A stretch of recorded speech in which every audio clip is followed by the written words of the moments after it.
Welcome to news wise. मैं हूं आरिफा नूर। नाजरीन, प्रोग्राम में आज सबसे पहले हम बात करेंगे ईरान अमरीका मामलात के हवाले से।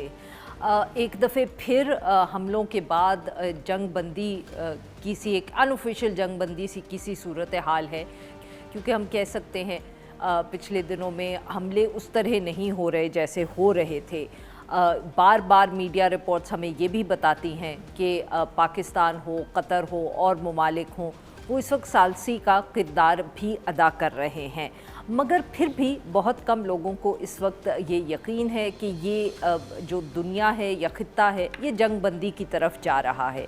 इसमें एक तरफ तो अमेरिका और ईरान का ताल्लुक़ है, जिनके मिजाज से या जिनकी गुफ्तगू और बयानात से नहीं लगता कि वो एक दूसरे पे अब भी इतना भरोसा करते हैं कि हमें कोई ब्रेक थ्रू होते हुए नज़र आएगा आने वाले दिनों में। मगर इसके साथ साथ जो दूसरा संजीदा मसला है वो ये भी है कि लग रहा है कि ख़ित्ते में जो जंग की सी सूरत हाल है वो बढ़ती चली जा रही है। एक तरफ तो यमन में जो हूती हैं उनका अगर हम जिक्र करें तो उनकी तरफ से भी सऊदी अरेबिया की जो तेल बरदार कश्तियाँ हैं उन पर हमले किए गए हैं। फिर उन्होंने सऊदी अरब के में जो कुछ तनसीबात हैं उनको भी निशाना बनाया है, जिसके बाद सऊदी अरेबिया से भी जवाब आया है और जो हूती ग्रुप के मुबैना फ़ौजी ठिकाने हैं उनको भी निशाना बनाया गया है।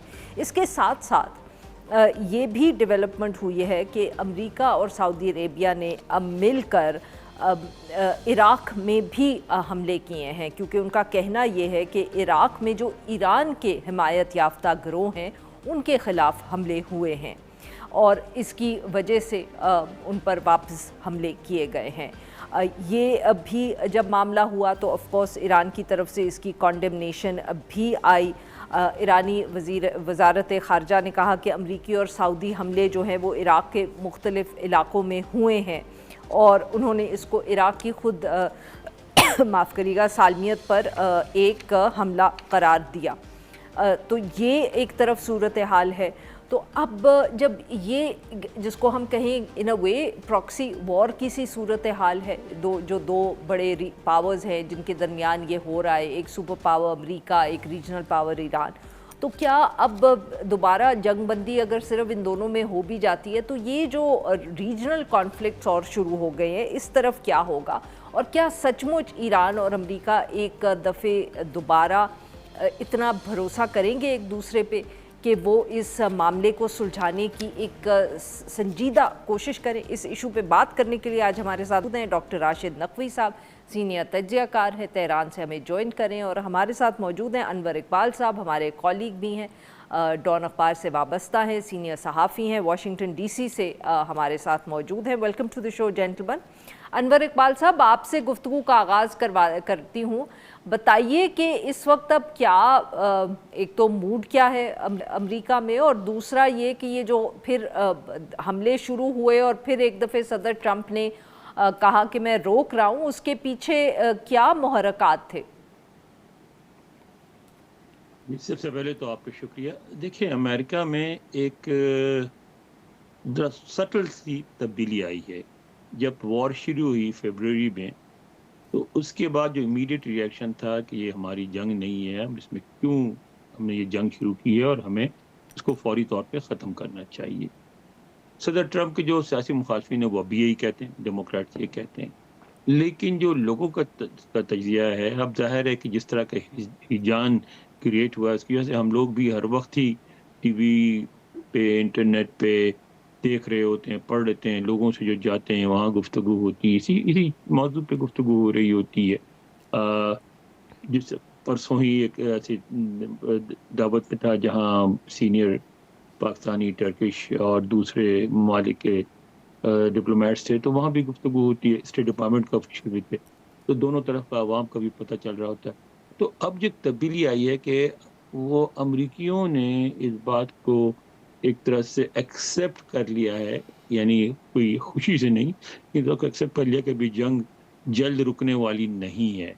तो अब वो बहुत ज़्यादा, जिस तरह पहले दबाव था सदर ट्रंप पे इसको रोकने का, अब उस तरह का दबाव नहीं है। انور اقبال صاحب، تو یہ کیا جو آپ کہتے ہیں امریکنوں کی طرف سے، تو یہ آپ جنرلی امریکن پبلک کی بات کریں یا خاص طور پہ جو ریپبلکن سپورٹ بیس ہے صدر ڈونلڈ ٹرمپ کی؟ ریپبلکن سپورٹ بیس تو پوری طرح ان کے ساتھ ہے نا. پبلک جنگ نہیں اچھا چاہتی، ٹھیک ہے، لیکن جس طرح فورس ٹھیک ہے، ان پہ پریشر ڈال رہی تھی جنگ روکنے کی، اب وہ پریشر نہیں رہا ہے. ٹھیک، یعنی تو آپ امریکی کے ایک خیال طویل میں اس کی جنگ وجہ سے وہ کھینچیں گے؟ ہاں یہ ایک طویل جنگ سے اب وہ گھبرا نہیں رہے ہیں. جی ناظرین، یہاں پہ لیتے ہیں ہم ایک چھوٹی سی break. We'll be right back اور مہمانوں سے گفتگو جاری رکھیں گے. ویلکم بیک ناظرین. ہم گفتگو کریں ڈاکٹر راشد نقوی صاحب سے اور انور اقبال صاحب سے، اور ہم ان سے بات کریں ایران امریکہ کے حوالے سے. یہاں آبویسلی بات کریں صدر ڈونلڈ ٹرمپ کی، اور یہ لمبی جنگ کے لیے تیار ہیں، تو اب آبویسلی اس پہ سوال اٹھتا ہے خاص طور پہ تناظر میں جو معاف کریے گا، وزیر اعظم نیتن یاہو کا ٹرپ رہا ہے، کیونکہ بہت سی جب سے یہ جنگ شروع ہوئی ہے ہم نے بہت سی رپورٹنگ دیکھی ہے کہ جو وزیر اعظم نیتن یاہو تھے ان کے کہنے پر یا ان کی جس قسم کی پریزنٹیشنز تھیں ان کی وجہ سے یہ جنگ شروع ہوئی. وہ اب آئے ہیں، ان کی ملاقات بھی صدر ڈونلڈ ٹرمپ سے ہوئی. کیا آپ کو لگتا ہے اس میں کیا was this something that must have been discussed، اور کیا پھر وہ کوئی دباؤ تو نہیں کہنا چاہیے، انفلوئنس کر پائے ہوں گے صدر ڈونلڈ ٹرمپ کو اس معاملے پر؟ جی ذرا میں پہلے جو نقوی صاحب نے ڈاکٹر صاحب نے بات کی اس کو میں آگے بڑھانا جی چاہتا ہوں، ان سے ایگری کرتا ہوں. یہ جو ایران میں یہ تھاٹ ہے کہ جب تک امریکہ خطے سے نہیں نکلے گا اس وقت تک اصل امن نہیں ہوگا، اور اس تھاٹ کا امپیکٹ بھی پڑا ہے امریکہ میں. یعنی امریکن میں جو میں نے کہا کہ اب وہ جنگ کے بارے میں، جنگ کے خلاف اس طرح کا ریئیکشن نہیں آ رہا جیسا پہلے آ رہا تھا. تو اس کی وجہ یہ ہے کہ اس بات پہ تو امریکی متفق ہیں کہ امریکہ کو سپر پاور رہنا چاہیے، نمبر 1 رہنا چاہیے، اور جہاں جہاں ہمارے اڈے ہیں وہاں وہ موجود رہنے چاہیے. اور اس کا امپیکٹ پڑا ہے اس پہ، اور لوگ یہ سوچتے ہیں کہ اگر ہمیں وہاں سے نکالنے کی کوشش ہو رہی ہے مڈل ایسٹ سے، تو ہم نے نہیں نکلنا ہے. اچھا اب آپ نے بات کی نیتن یاہو کو بالکل سمجھا جاتا ہے کہ انہوں نے لیڈ کیا ان کو، اور اب بھی آپ نے دیکھا بعض تبصروں میں صدر ٹرمپ نے کچھ اس طرح کے اشارے بھی کیے. لیکن اب آپ نے دیکھا ہوگا ان کا جو باڈی لینگویج تھا، جو گفتگو ہوئی، اور اس میں جو باتیں جو کچھ میڈیا میں آئی ہیں اس کے حوالے سے یہی لگتا ہے کہ اسرائیل اور امریکہ دونوں اس بات پہ متفق ہیں اپنے اختلافات کے باوجود کہ امریکہ کو اس خطے میں موجود رہنا چاہیے، امریکہ کا انفلوئنس رہنا چاہیے، اور اس کے لیے جو کچھ بھی دونوں نے کرنا ہے وہ کریں گے. اور آپ نے دیکھا کہ جو اسرائیلی بیان آیا تھا کہ امریکی طیارے اسرائیلی وہ جو ہیں فیسلٹیز استعمال کر رہے ہیں ایران میں بومنگ کے لیے، اس کی کوئی خاص تردید نہیں ہوئی امریکہ کی طرف سے. انور صاحب، بیکاز یہ اب آبویسلی امریکن میڈیا میں تو اس پر رپورٹنگ بھی ہو چکی ہے کہ one of the reasons, and in fact کچھ میڈیا رپورٹس نے تو یہ کہا کہ جو اس دفعہ جنگ بندی سی ہوئی ہے اس کے پیچھے وجہ یہی ہے کہ امریکہ بھی جو ہے ان کی بھی سپلائیز ذرا جو ہیں وہ کم پڑ رہی ہیں، خاص طور پہ جو ڈیفنس ہوتا ہے اگینسٹ میزائلز اینڈ ڈرونز. تو do you think that's a factor? وہ ایک ایسا ایشو ہے جو اس کی وجہ سے صدر ڈونلڈ ٹرمپ پہ یا باقی جو لوگ ہیں آبویسلی پالیسی میکرز جو ہیں ان کے فیصلوں پہ اس کا اثر ہوگا؟ دیکھیں بالکل یہ ایک فیکٹر ہو سکتا ہے، کیونکہ آپ نے خود دیکھا، آپ نے حوالہ دیا نیویارک ٹائمز نے اس پہ رپورٹ کی اور ایکسیوس والے نے کی. یہ تو آپ کی بات درست ہے کہ یہاں رپورٹ ہو رہا ہے کہ دیٹ از اے فیکٹر. لیکن آپ کو پتہ ہے یہاں کا جو سسٹم ہے اسلحہ بنانے کا وہ ذرا مختلف ہے. یہاں پرائیویٹ کمپنیاں ہیں اور وہ مسلسل سارا سال بنا رہی ہوتی ہیں منافع کمانے کے لیے، اور ان کے منافعوں میں کمی نہیں آئی ہے. اسی جیسے اب آئل ہے، آئل کے بارے میں بڑی بحث ہوتی ہے، لیکن اس ساری جنگ سے سب سے زیادہ فائدہ امریکن آئل کمپنیز کو ہوا ہے. الٹیمیٹلی پیسہ یہی آیا ہے.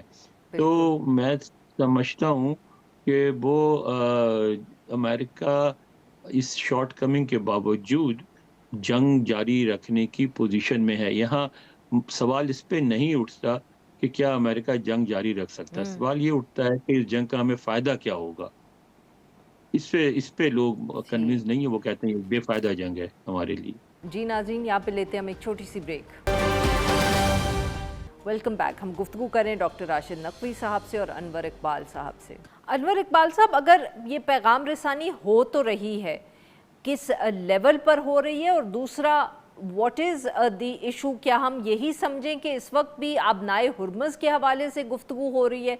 क्योंकि ये कहना कि वो जो पुराने इशूज़ थे, न्यूक्लियर वेपन्स और ये सब, वो तो अब मुझे माजी का एक हिस्सा लगता है। इस वक्त तो लगता है कि या अबनाए हुर्मुज़ में बात हो रही होगी, या ज़्यादा से ज़्यादा जो कोई ईरान के पैसे वेस्टर्न बैंक्स में रखे हैं, जो सीज़ किए हुए हैं या ब्लॉक किए हुए हैं, उनके उस हवाले से गुफ्तगू हो रही होगी। और do you think there are other issues also? जी, इसमें सबसे अहम इशू तो आपने फरामोश कर दिया। सबसे अहम इशू तो जंगबंदी का है। जो बात हो रही है कि जो भी मसाइल हैं, उन पे तो गुफ्तगू होती रहेगी, पहले जंग तो रोकें। इस पे ज़्यादा बात हो रही है, जंग रोकने की ज़रूरत पे।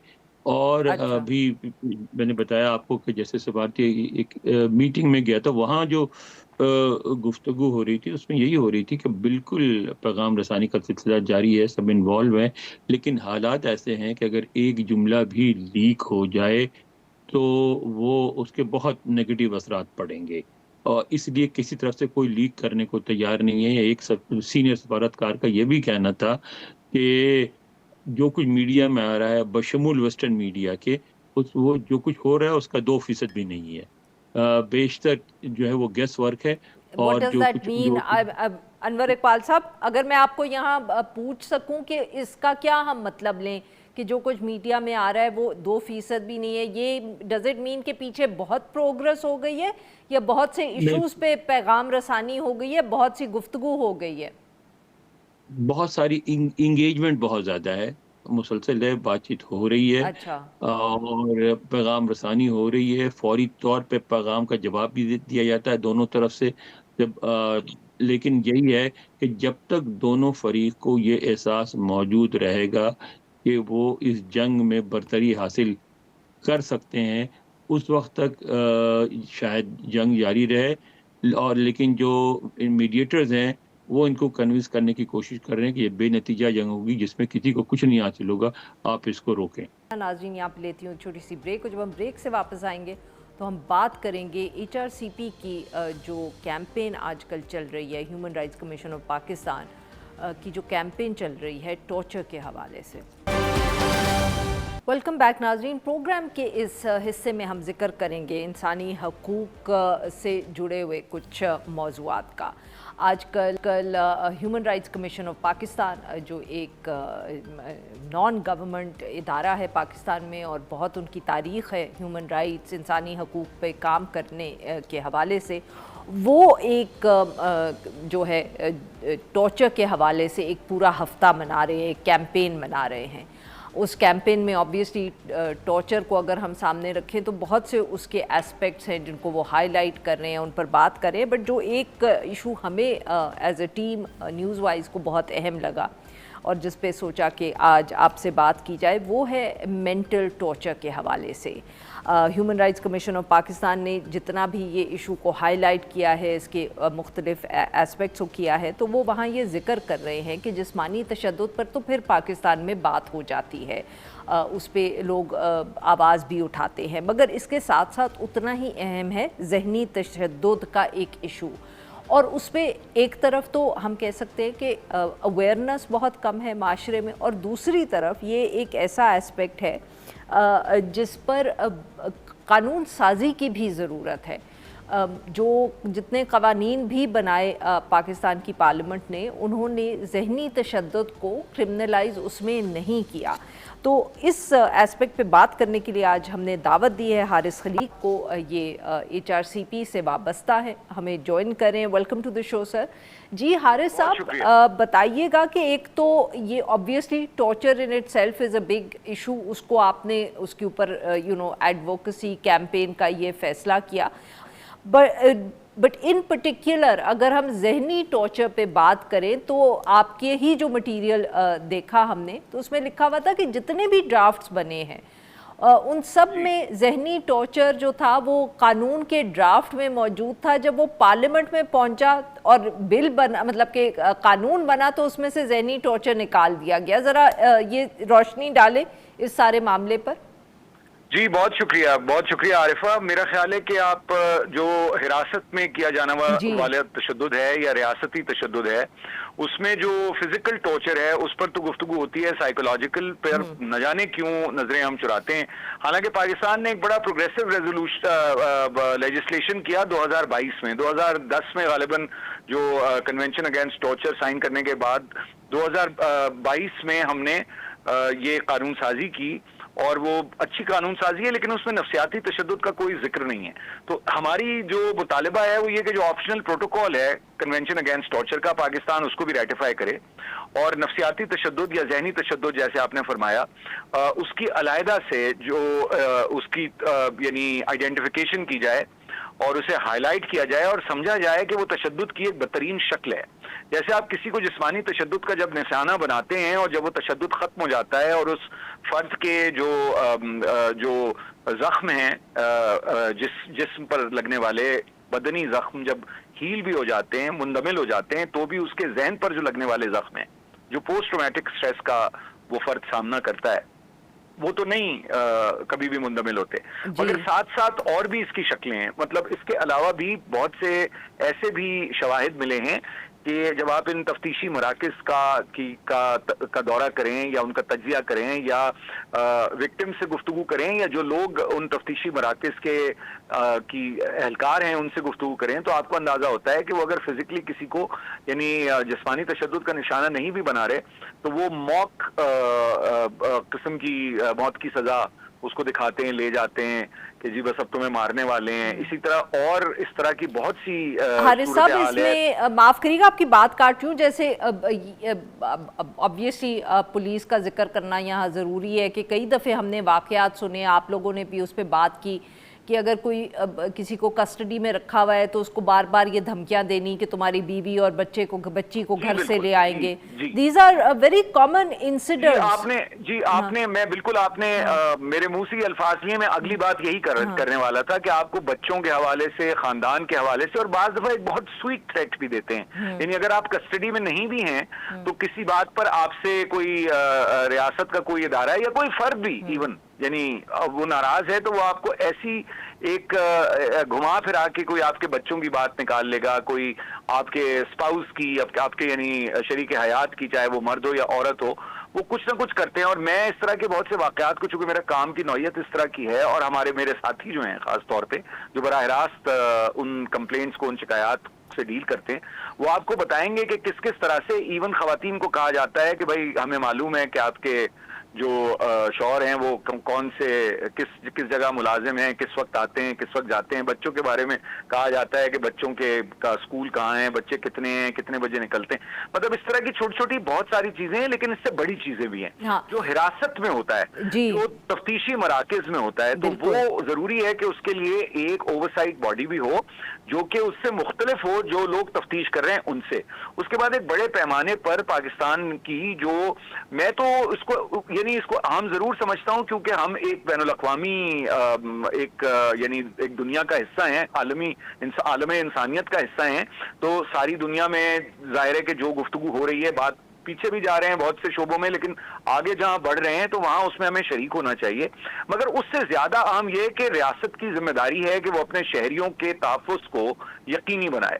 और nobody is proven, nobody is guilty until proven guilty. ये नहीं है कि आपने जब इसी तरह, यानी उससे बहुत सी चीजें जुड़ी हुई हैं, लेकिन चूंकि फोकस हमारा कस्टोडियल टॉर्चर और खास तौर पर साइकोलॉजिकल टॉर्चर से मुताल्लिक है, तो और वो उसमें मैं एक माजरत के साथ मुझे बहुत अफसोस होता है कि पिछले कुछ सालों में उसमें इजाफा देखने में आया है। There is a search. जैसे आपने 8 मार्च को इस्लामाबाद में देखा, जो खवातीन के पुलिस थाने में हुआ, जी इसी तरह जेनी वो हार्ट ऑफ इस्लामाबाद है ना, तो फिर उससे आप अंदाजा लगा लें कि इस वक्त मुल्तान में क्या सूरत हाल होगी, सक्कर में क्या होगी, खुशदार में क्या होगी।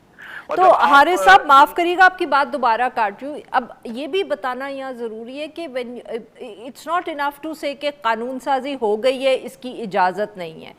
अब जैसे आपने भी जिक्र किया, ओवरसाइट बॉडी चाहिए, एक अकाउंटेबिलिटी का मैकेनिज्म चाहिए, साथ में ये भी इशू है कि अगर कोई पुलिस वाला कस्टडी में ऐसा करता हुआ पकड़ा गया तो आपको उसको सजा देनी है, उसके लिए भी एक कानून चाहिए। और am I mistaken in saying this and police वाले कहें कि नहीं जी हमारे पास तो ये सारी रूल्स और रेगुलेशंस में ये चीज़ मौजूद है? नहीं, देखिए, एक तो असल में कॉलोनियल पुलिसिंग है ना हमारी। तो कॉलोनियल पुलिसिंग में तो यही है कि जो एफसीआर में होता था कि एक बंदे ने कोई क्राइम किया है अपना कबायली इलाका जात में, तो जाके पूरा गांव मिसमार कर देते थे। तो ये तो मैंने आपको उसकी एक बदतरीन मिसाल दी है, लेकिन और भी बेशुमार मिसालें हैं इस तरह की। तो ये कॉलोनियल पुलिसिंग है जिसमें वो कहते हैं कि जी वो मैं अल्फाज नहीं इस्तेमाल कर सकता टेलीविजन पर, क्योंकि वो इस कदर मतलब है कि गलीज ज़बान इस्तेमाल होती है और इस तरह से डराया धमकाया जाता है, और उसके बाद जो यानी जिस तरह की धमकियां दी जाती हैं, तो तफ्तीश का पूरा। अच्छा, लेकिन देखिए, oversight body is very important. मतलब जाहिर है वो हमारा एक मुतालबा है कि एक कौमी एक उसकी बॉडी होनी चाहिए, और इस बात को नहीं छोड़ देना चाहिए पुलिस पे या एफआईए पे या दीगर जो भी इदारे तफ्तीश करते हैं। बात यह है कि प्रिवेंशन का भी तो मसला होना चाहिए ना, उसके लिए एक तरबियत की जरूरत है, और रियासत को तस्लीम करना चाहिए। रियासत अगर ये तस्लीम कर लेती है कि ये दुरुस्त नहीं है और उसके मुताबिक कानून साजी करती है, तो इसका एक असर पड़ता है। क्योंकि नफ्सियाती तशद्दुद जो है, ज़हनी तशद्दुद, वो हमारे समाज में सरायत कर गया है, और जो अगर रियासत की सतह पे कोई चीज तब्दील होती है, देखने का अंदाज तब्दील होता है, तो उसका बराह रास्त फर्क समाज पे पड़ता है, और समाज का खानदान पे और खानदान का फर्द पे। क्योंकि आप ये देखिए कि बच्चों के साथ जो सलूक होता है, जो उनके ऊपर जिस किस्म का ज़हनी तशद्दुद है, जरूरी नहीं कि हर बच्चे को मारा पीटा जाए, लेकिन जिस तरह का ज़हनी तशद्दुद उन पर होता है वो पूरे समाज में हमारे सरायत कर गया है। तो रियासत को इस पे एक बहुत अहम, यानी देखिए ना, ओवरसाइट बॉडी तो ये है कि, और ये ट्रायल है कि जी आपने अगर कोई गलत काम किया है तो आपको उसकी सजा मिलेगी, यानी प्रोपोर्शनेट सजा मिलेगी, और आपको भी हक होगा कि आपके ऊपर भी तफ्तीश की जाए। मगर वो एक निज़ाम है जो यानी कानून की अमलदारी का निज़ाम है, लेकिन उससे पहले जो एक यानी अवाम नास को, हम जैसे लोगों को ये समझने की जरूरत है कि ये दुरुस्त अमल नहीं है, और जो खास तौर पर सरकारी इदारों के एहलकार हैं उनकी तरबियत की और उनकी फिक्र को तब्दील करने की जरूरत है, और वो उसके लिए कानून साजी निहायत अहम है। तो बेशक कानून पर अमल दरामद भी उतना ही अहम है, बल्कि शायद ज्यादा अहम हो, लेकिन कानून साजी पहला स्टेप है। तो हमें अपने कवानीन को, जो कवानीन मौजूद हैं उन पर अमल दरामद कराने को यकीनी बनाना है, और जो उन कवानीन में सुकुम है उन कमजोरियों को दूर करके और उस कानून को बेहतर बनाने की जरूरत है, जो हमारा बहुत शुक्रिया हारिस साहब, आपने हमारे लिए निकाला। नाज़रीन, आज के लिए बस इतना ही। We'll be back tomorrow at the same time.